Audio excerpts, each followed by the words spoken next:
Influencers, content creators. We hear those words all the time, but what do they actually mean and how do these folks make a living? Hi, everyone. I'm Duncan Crabtree Ireland, SAG AFTRA's National Executive Director and Chief Negotiator. And today we're going to dive into the creator and influencer world and discuss what SAG AFTRA is doing to support and protect them. I am super excited to be joined by Sydney Raskin, an actor, comedian, SAG AFTRA member, and influencer with 4.5 million followers on TikTok and 1.2 million followers on Instagram. Sydney's done ad campaigns with companies such as Chevy, Colgate, and Roborock, and he covered these brand deals under the SAG-AFTRA influencer agreement. Shane Griffin, manager of contract strategic initiatives and podcasts at SAG-AFTRA, is also joining us. Shane spent many years exploring how creators and influencers intersect with SAG-AFTRA and was instrumental in developing the influencer agreement, which she now also administers. And before we get started, I really want to take a moment to acknowledge the creator and influencer community, members, pre-members, and non-members who stood with SAG-AFTRA and our membership in solidarity throughout our strike last year. They spread the word, they turned down opportunities and enticements from the studios and streamers who were trying to bypass our strike against promotional activities by our members. And we're just generally badass on our behalf in so many ways. So I want to send out our eternal and deepest appreciation to all of you, to all of them.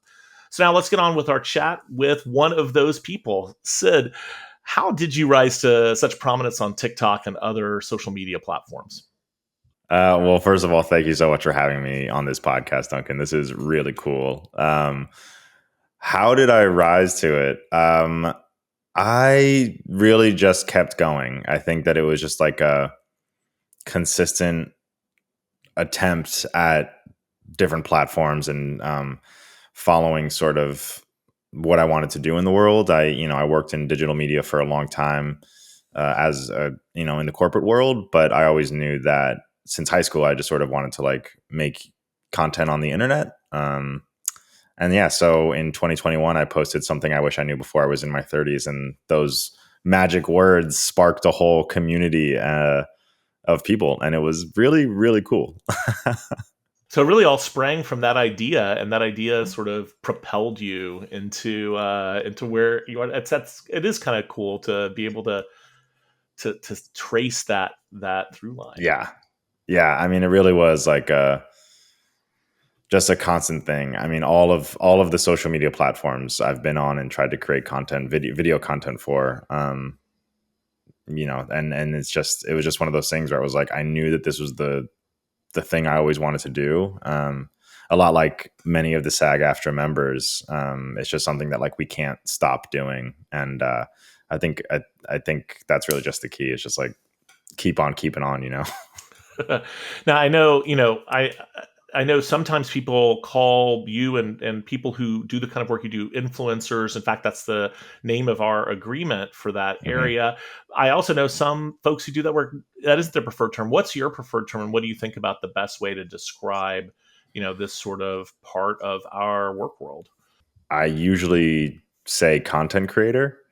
Uh, After that, influencer. It really just depends on who you're talking to. Because like if I'm talking to my mother-in-law, she doesn't necessarily know what the difference is or what it means. So sometimes I'll just say, "Yep, I just post videos on TikTok and Instagram, and brands pay me sometimes, and I'm lucky enough to really do what I love." So um, usually content creator, though. I think I guess it's like I don't know. Every term feels icky for some reason, so I never really know which one which one to choose. Yeah, no, I mean, I get it because I guess I can understand how some people feel like using the term influencer makes it seem like your whole purpose in what you're doing is to try and convince someone of something or to influence them Hmm. in sort of a very specific way. Whereas, I mean, a lot of content creators are, there's a real mix of what they're putting out there, and I mean, clearly a lot of it is not directed at that goal.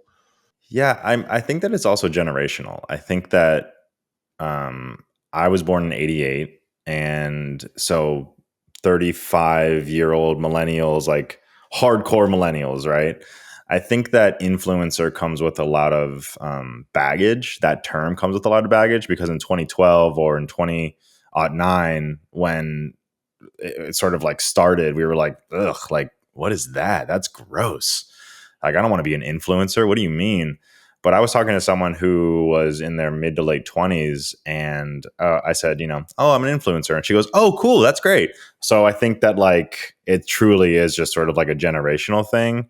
Like if I talk to like my niece and nephew or someone in high school right now, I'm like, oh yeah, I'm an influencer. They'd be like, whoa, that's crazy. Um, so yeah, so I think it's definitely a generational thing, which is an interesting lens to look through for sure. Yeah. So how, obviously we have a lot of listeners to our podcast who work in the field or are interested in working in the field. How do you actually make a living as a creator or an influencer? Like what's the process for that, and how do you get from A to B on that? Well, okay, so the easiest way to do it, the first thing you think of is brand deals, right? So like you get a certain amount of followers, you have a certain amount of engagement, and through that, now there are a lot of like online tools that influencer marketing agencies or um, different reps will use to sort of like source you through different filters. So like comedy, these demographics, that sort of thing, through public information or information that's paid on the site, right?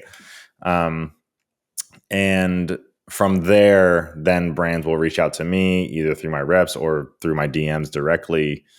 And then the bulk of my income will come from those brand deals, right? So, like, for example, the ones that you mentioned before that were covered through the influencer agreement, shout out Shane, is like basically those were either reached out to me and then I delivered the asset to them. I go through the editing process, I deliver the script, I do all this stuff. Um, but really, the hardest part is gaining that audience, that huge audience that, you know, there are different levels of influencers, but you still need to garner an audience, have a certain engagement rate, know your niche, that sort of thing. And I think finding your niche is probably the most overstated and difficult thing a influencer can do.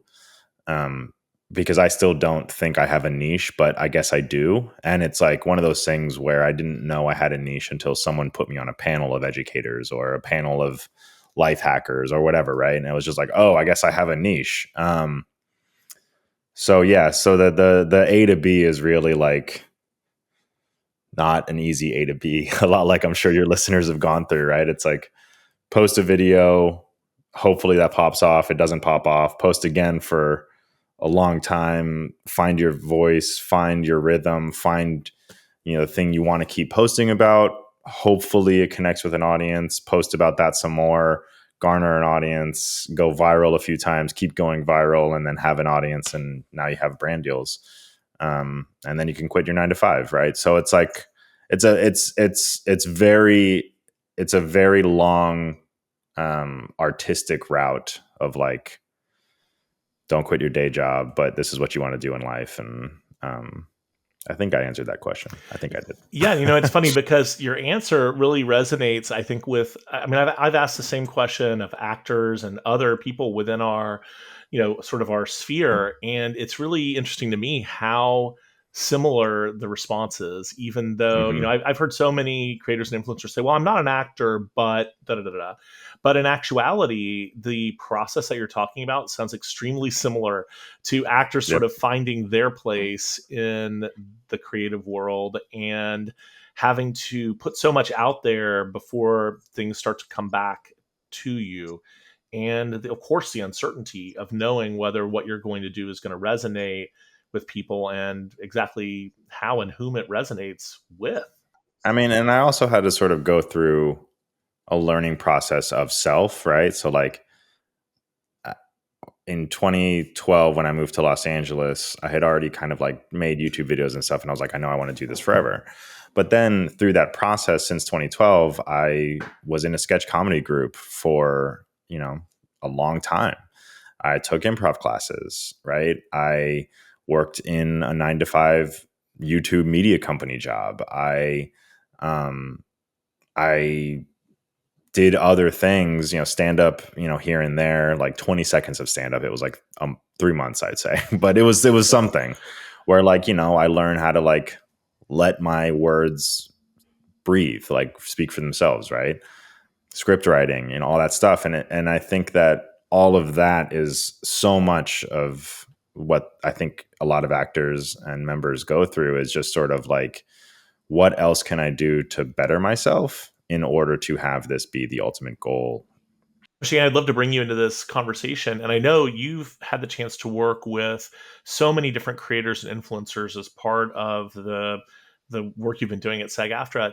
Does what Sid said, does that resonate with you in terms of what you've heard from others? Or do you feel like there's sort of, a series of different ways that people put together a living when they are part of it? And I'd also like to ask you, do you find that there's quite a few people who do creator or influencer work as part of an acting career or as an adjunct? Because we do know a lot of our members work in different sort of facets of the business and bring it all together to make a living. Yeah, absolutely. I think one thing that Sid said that I want to underscore is there's really no one size fits all. There's no one path that everyone can tap into and follow, whether it comes to being a content creator or being an actor who's starting to engage in content creation.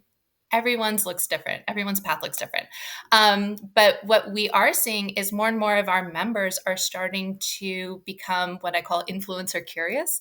They're starting to create some of this type of Yeah. content and have not only been using it as a way to kind of promote what they're capable of in the TV theatrical world, but also, as they grow their following, as they grow their content base, brands are starting to reach out to them.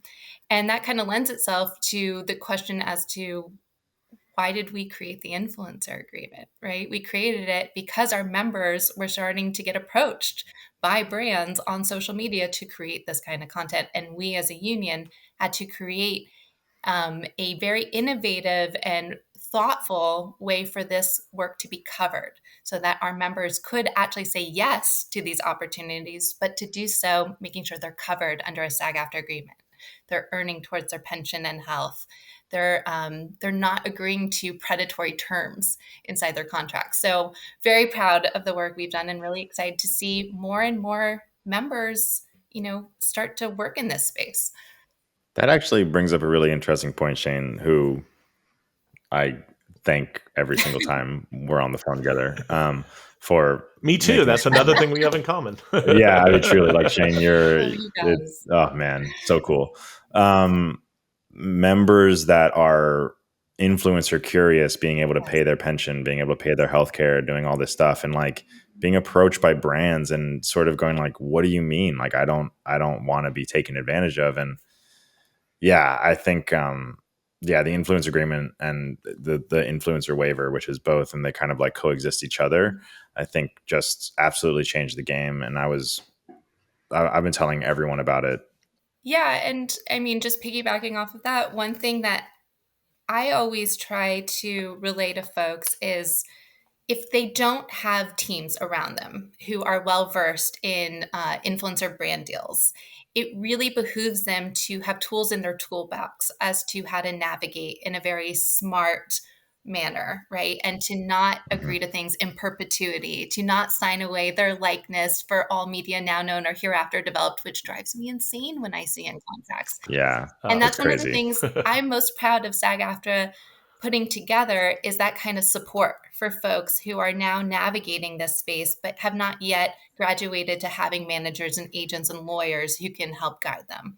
So really, really thrilled about that. But even folks who do have managers and lawyers and agents, it's always nice to have an extra set of eyes, right? Who really have your back as a creator, performer. Yeah, and I mean, I think this is a good moment to just say to Sid, thank you. You made a video during the strike, talking about the influencer agreement and also talking about Hmm. why, it was important for folks not only who were already members of SAG-AFTRA, but also, who may in the future want to be members of SAG-AFTRA to really stand in solidarity with us. And I just want Yeah, to say thank you for that. That my that was the pleasure. kind of thing that I think really helps on two fronts. First of all, obviously it helped us during the strike, which was really important because we were fighting for things that benefit everyone, including creators and influencers Mhm. in general. But also, we really want to get the word out there about the influencer agreement. And I know every chance I get, I talk about it. And so many people I've talked to have said, "Oh my God, really? Like, that's amazing. I had no Mhm. idea. Didn't realize SAG-AFTRA was a place for me." And we really want to get the word out that SAG-AFTRA is a place for creators and Yeah. influencers, and that that there's really tangible things that they can achieve. Not only is it obviously it's a mark of professionalism, it's a amazing organization in so many ways, but also it comes with these tangible, specific things that are of benefit to you in your career as a creator or influencer. And if you have aspirations to be in some other facet of the industry, whether it's as a recording artist or whether it's Mhm. as an actor or even as a broadcast journalist, which some of our creator and influencer folks are as well. Every one of those pieces can work together with your creator influencer work to help build that pension, to get eligibility for health, and to just make sure that those terms are handled in a fair way. So it makes me really excited to see those connections made and those synergies reached, because it actually helps real people in the real world in really significant ways. And again, my pleasure for posting that video during the strike. I mean, it was just one of those things where it was like, there is no question in my mind that literally any influencer or content creator, whatever you want to call yourself, that can join SAG-AFTRA should join SAG-AFTRA, because just like you said, Duncan, like the mark of professionalism, the coverage and pension, healthcare, like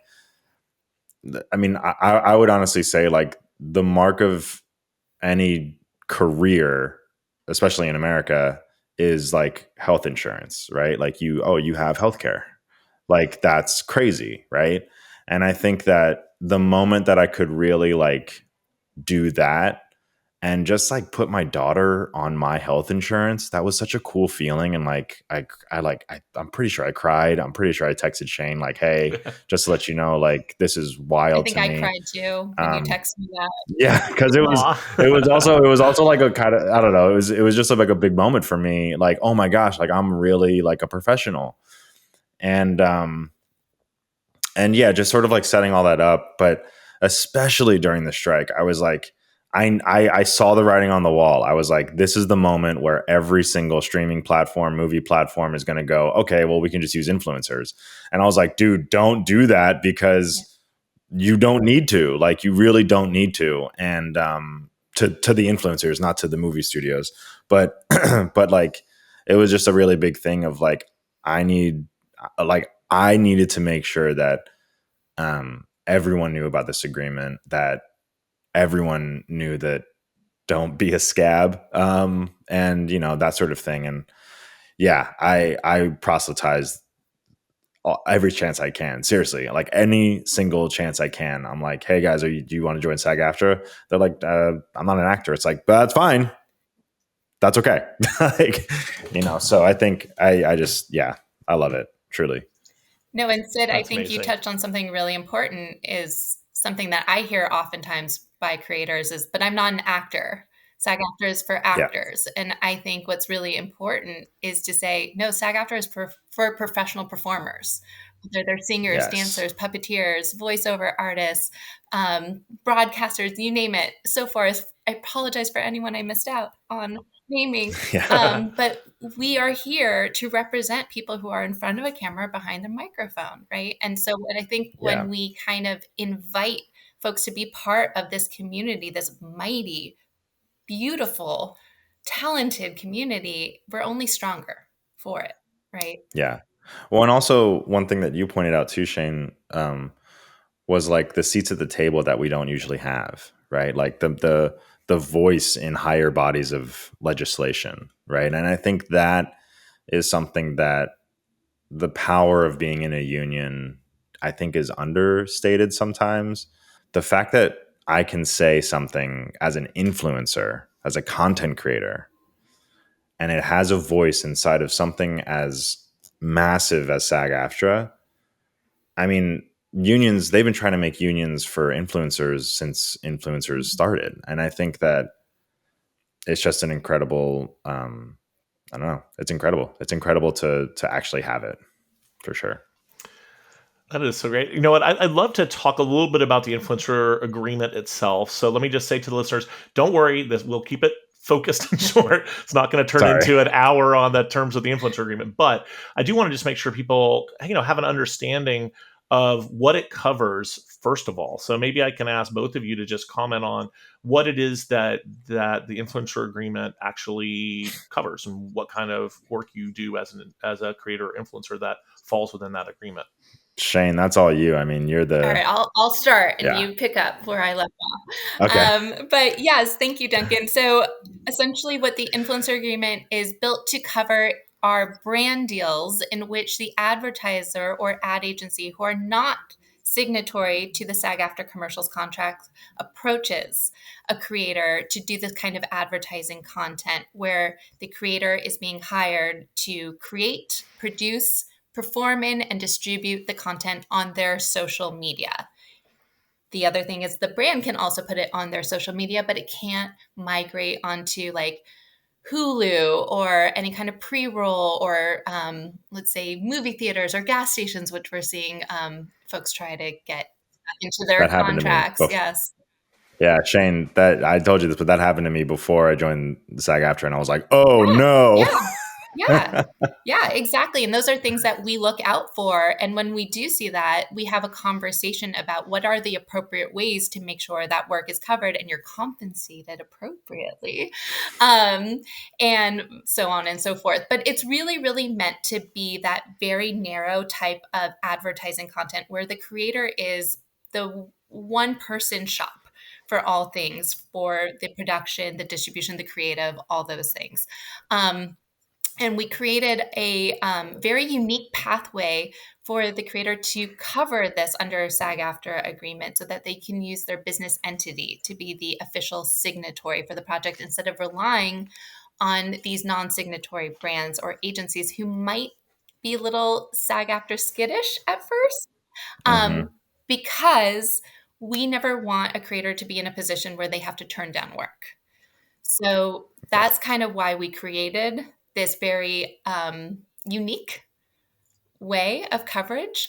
Now, that being said, for brands and ad agencies that want to do the right thing by creators and want to make sure it's covered under a SAG-AFTRA agreement and want to make the pension and health contributions themselves, we have a lane for that as well. So we have created pathways, on-ramps for everyone who is involved in this space, and it's really exciting. And we're really thrilled to see it grow. Yeah, I mean, you hit all of them. I mean, you're the best person to talk about both of these things. Basically, it's just a way to sort of like make sure that the money earned is not sort of going into a vacuum in a lot of ways. And it's like being seen, and you're getting those ostensibly residuals. I have gotten some residuals from like OTT platforms and like that kind of thing. Sorry, OTT is over the top, which means smart TVs, like only streaming, right? So it's like move that content over to OTT, right, and then our contract kicks in under the commercials contract, and then you're protected and compensated appropriately. Yeah, and it was just like I think I was accidentally on Hulu and before I was covered, and I'm like, wait, what's happening? And it was just like this crazy thing of like, dude, Sid, you're on Hulu. And I was like, why? Why am I on Hulu? So it was really interesting. Then. But yeah, I don't know. So for anybody who's going to be participating in like a SAG-AFTRA trivia night or something, here's going to be like the extra bonus, like final round question, which is, what's the difference between the influencer agreement and influencer waiver? Shane, maybe you want to talk about the distinction between those two. Yeah, it's so good. So they're very, very similar. I often refer to them as the twins. They're related, but they're unique and different. So the influencer waiver is when a company, an advertiser, or an ad agency is either signed, they're a full-term signatory to our commercials contract, or they're signed through a one production only signatory agreement with us, and they are paying the creator, and then they're making contributions to pension and health on the creator's behalf. So that's all done. The creator doesn't really have to do anything except to agree to the terms in their contract. It is all protected under the SAG-AFTRA commercials contract. It's fantastic. I love the influencer waiver. Under the influencer agreement, the creator does a few more steps, but they ensure that the deal is covered under a SAG-AFTRA agreement by coming to our website, uploading their deal through the influencer agreement portal. I review it. I go, this looks good, or hey, this word is problematic. Let's get on a phone and let's see.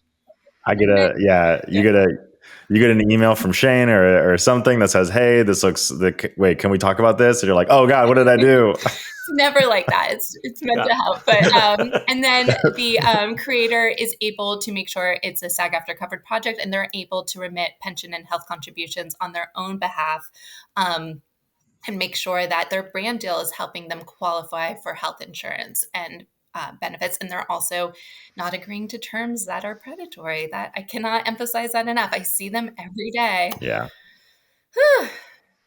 Yeah. And it's so important that we're trying to, do everything we can to stop that, because the more those, become sort of out there and common, the harder they are to fight. And people need to know whether they're members of SAG-AFTRA or not, and frankly, whether they're, covering their work or not. It is so important to make sure that you are looking carefully at what you're signing and agreeing to, and making sure that you aren't giving away rights in your likeness, your voice, or your image, or the work you're doing, especially in this new era of AI. It's even more important than it ever was to be vigilant about that. And when you're doing it under a union contract, you have these automatic protections that don't exist when you're out there doing it on your own. And so it is should be, I think, very reassuring to know that. But I guess you could tell us if it is, because you actually live that life, It's true. I mean, there's a lot of places that, say things like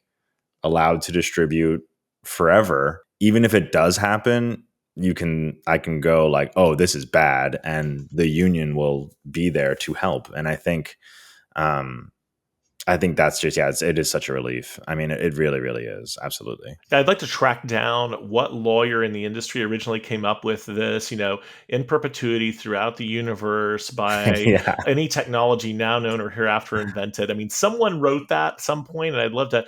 It's almost like if we could go back in time and just go to them and say, no, don't do this. Because it's so overreaching and unfair. And it's funny because people just seem to have gotten used to it. But when you actually read it and think about it for a second, it's like, who thinks that's okay? This might be because I just watched the Charlie Chaplin biopic, but it was probably right after vaudeville when Hollywood started and everyone was getting their pictures taken, right? And somebody was like, well, I don't know where we're going to put this and how long it's going to be around, but in perpetuity. And then a lot of actors and a lot of people that didn't know what that meant from vaudeville that were getting paid just on stage were just like, I guess, what's a picture? Like, fine. What's a moving picture? Like, what's a motion picture? That kind of thing. And it was probably that. And you're just sitting there like, God, that really has just stuck around forever. And with the internet, it's worse. It's just so much worse. But what I think is important that you touched on, Sid, is that we are now engaged in a brand new medium, right? Yeah, it's been around for 10, 15, 20 years, but it's still developing. And I think it's maturing to a place where there need to be guidelines and rules to the road so that folks can create sustainable careers as creators. Yeah. That's super 100%. important to us at SAG-AFTRA, is that not only are you able to be protected, but you're able to build towards something that is long-term. So. Yeah. I have healthcare and a pension. I can't say what is that? That's amazing. Incredible. It is funny because, so I think there's a lot of younger people in particular, although I think it's not only an issue for younger people, who don't even have a conception of what a pension is, much less, because it's become so, in most private sector businesses, it's not a thing. If it's outside of a union, you probably don't have a pension. You probably have a defined contribution plan like a 401k or whatever, if you even have that. And so a lot of people do not even understand what a pension is or why it's so valuable and important. But Anyone who had a 401k and then had to retire or needed to take money out of that after 2008 or after 2020 knows that there's a big difference between those things, and there's a reason why pensions are so desirable to people. And so it is kind of cool that with a sort of cutting edge career like a creator influencer career is, that you also have access to something like a pension. That's really Yeah. because of, it's funny because we had the strike last year, but the reason we have that pension is because of a strike in 1960, Hmm. which was ironically, in certain senses, led by Ronald Reagan, who Yep. was then president of Screen Actors Guild. And that strike resulted in, among other things, the establishment of the pension plan and the health plan. And that has continued on to this day. And that is why we now have those benefits available to all of the creative talent that are part of SAG-AFTRA. What else, are there other things, Shane, besides, Sid has mentioned certainly health and Mhm. pension, and obviously any of us who work at SAG-AFTRA know how central those are to our members. We talk about them all the time. It's a huge focus. But you've also mentioned some of the protections that people get by being part of this. Do you want to talk about any other things that come along with being part of work done under the influencer agreement? Yeah, absolutely. I mean, I'll just reemphasize the protections, the guidance, the education. I like to really demystify some of the legalese that are in these contracts because not everyone is Sid, not everyone reads their 7-page contracts. But I really do encourage folks to um, be able to really skim contracts, at least minimum, skim them and look out for certain words and understand what those mean. But Duncan, you could speak much more to that than I. No, I think you cover. I mean, the one other thing that I would just say is, when you join a union, and specifically when you join SAG-AFTRA, you become part of this community that you've both referenced, and there's a whole host of things that come along with that in terms of um, professional development, in terms of support through our foundation, in terms of just a forum in which to engage with others who are doing the same kind of thing that you are, or thing that you may want to do in the future. And of course, as a lawyer myself, I have to say also, when things do go wrong, having the support of the union and knowing that you're not on your own, including things like representation through our legal team in contract disputes and things of that nature, those are all pieces of what we do collectively as a union to help make sure that people are taken care of. And I think that's something that's very that provides a lot of stability and reassurance in a world where these careers are so challenging. I mean, it is hard to make a living in any of the fields that are part of our membership. Yeah. And people have to have a lot of courage. They have to have a lot of just persistence to be successful in these areas, and it's very volatile. So I think having that sort of structure there alongside you can provide and sort of a feeling of an anchor in times when things are volatile, and that's something that I think means a lot to people. And I 100%. think people are hungry for that connectivity right now more than ever, as things in the creator community are shifting, changing, sometimes not in control of those changes. And I think having an institution like SAG-AFTRA that is very stable, that has a track record of success, advocacy, is really important. I also think it's something that I just realized was like I also think that it's just such a nice bridge between traditional media and this new form of media, to have something like no, like we're all in this together. Like I promise you, I'm not trying to like take any jobs from you or anything. It's just like I think and I think sort of proving that we are members of SAG-AFTRA as well sort of helps in that world, because it's a completely different market. It's a completely different realm. But just to sort of say like, no, like I'm a member of the union too. Like I promise. It's just it's a great part of that I think I've just only now realized for sure. Well, we do like to keep it real on this podcast. So let me just ask both of you, what are some concerns that you think creators or influencers might have about joining SAG-AFTRA as part of this? Like, why might they have doubts? Sid, I'll let you start. Why might they have doubts of joining SAG-AFTRA? Yeah. Maybe because they're unaware of what they can and cannot do when they join SAG-AFTRA.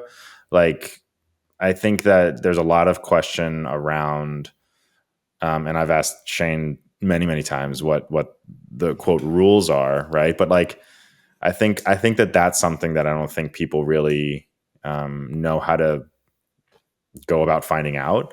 But it's not that scary or difficult to understand or like intimidating in any way. Like when you join a union, you, in my opinion, you get more rather than it being taken away.